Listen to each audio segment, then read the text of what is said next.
All right, here's a little something for Thomas Padla, who's been in the building trade for over 40 years, and everybody else who's on my Sidewinder versus worm drive saw video talking about why don't you just turn the board around like I'm the biggest idiot in the world, and it's as simple as that, when really it's as simple as any of you either thinking critically or trying this for yourself, and hopefully you can at least turn yourselves around from the perspective of the first video that I posted. But we're looking, from my perspective, at a piece of wood that we'd like to take a little bit off the right-hand side because, generally speaking, we need the rest of the piece.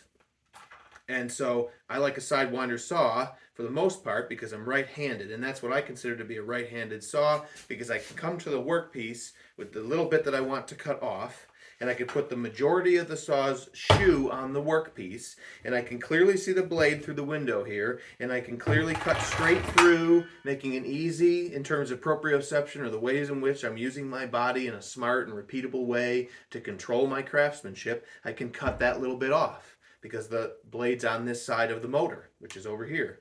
Now, I don't own a worm drive saw because I've literally never reached for one, even though I've used one plenty of times. I've never needed one for any reason. And for that to be something that I can demonstrate, we have to imagine the blades on this side of the motor. And so in that video, like I said, if I put my blade from a right-hand perspective, if it's a right-hand saw, which a lot of people feel because I can see the majority of the blade, and I put it on this cut, same cut I'm trying to do, all the way to the saw is hanging off the work to start with, and my hand's further back, and so I've got a longer lever trying to control that trajectory of the saw.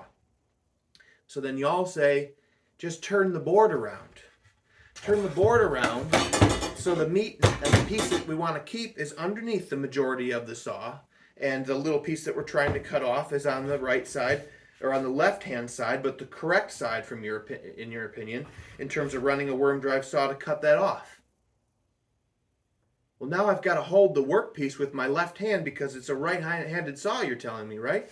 So now I'm going to do this to hold onto the workpiece if it's on a sawhorse or any other given scenario. Same situation as it being over here where I can just hold it with my left hand and it's spinning all over the place when I'm trying to cut. So I'm holding it and I'm doing that cut under my own arm.